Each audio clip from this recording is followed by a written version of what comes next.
Today we're sitting down with Avi Ahdoot, founder of the LA staple Carla Cafe and creator of my all-time favorite sandwich, the garlic aioli chicken. In the midst of the pandemic, Avi and his now wife Jessica started their viral sandwich shop by taking at-home orders over DM. Yeah. This quickly grew into a full-fledged business operation, and the duo recently opened their permanent brick-and-mortar Carla Cafe in West Hollywood. Avi, welcome to DITL. Hi, thanks for having me. How are you? Good. So on DITL, we always start at the very beginning of your day. Okay. So what time do you wake up and how do you get your day started? It varies. The first time I wake up, I usually don't wake up to an alarm unless I know I have somewhere to be.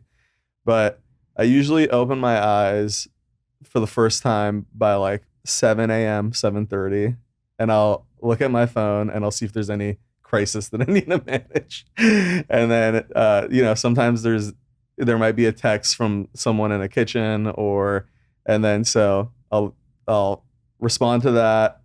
I'll look at emails and then I might actually then just go back to sleep for another 1 to 2 hours. So then probably usually by 9:30, I'm getting up.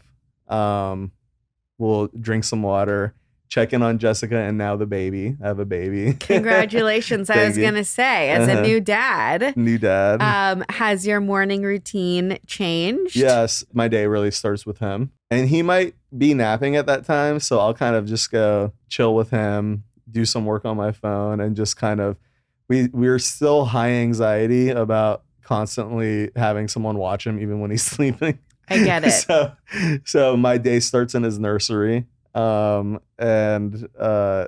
then Jessica, because at nighttime, I mean, we'll talk a little bit about Jessica's day too, I suppose, but because right now at nighttime, from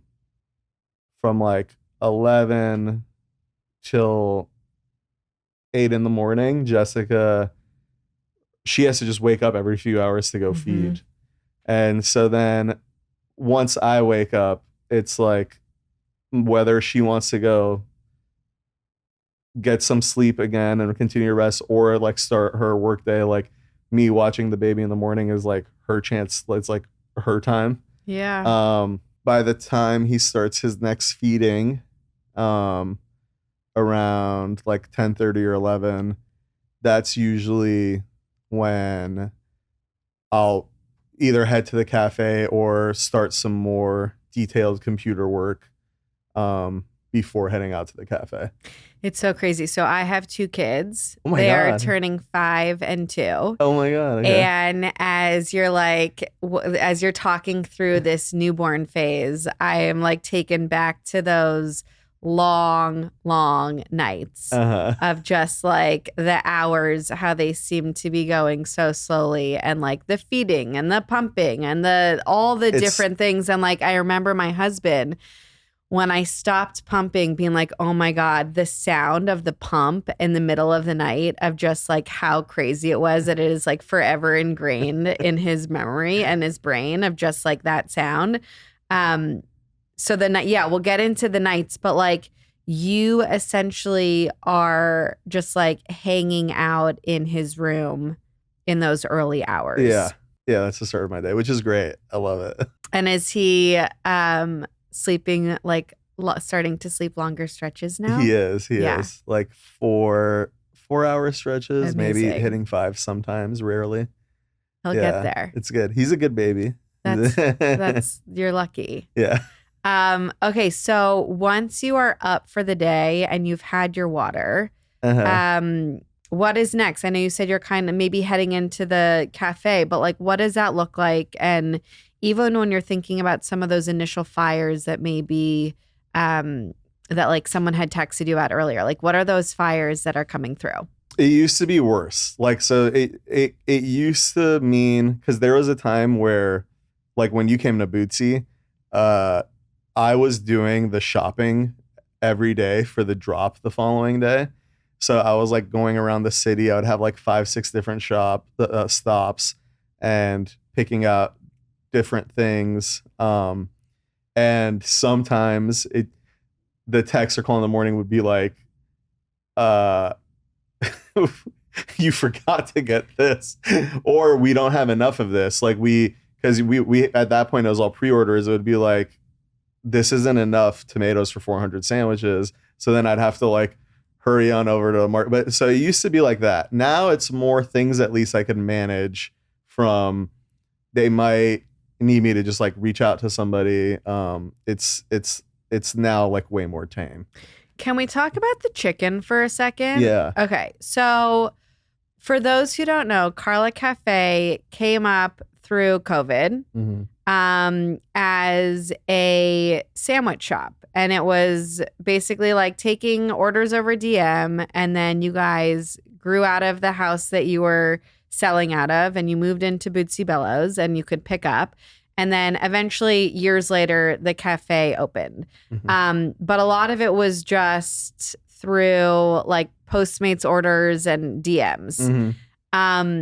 I have dreamed about a sandwich shop like Carla Cafe for years. Like I always thought if someone could figure out how to make the perfect chicken sandwich or turkey or whatever it is, but like with good ingredients. Like I think, sorry everyone, like Subway is disgusting. And I always thought like if someone could figure out a more of a gourmet chain or sandwich shop that like people would buy it no matter what it cost.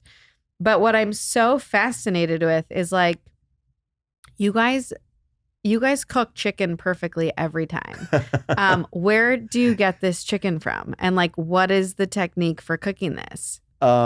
It's from a supplier. It's from a supplier called Premier Meats. The cooking technique I think probably has more to do with it.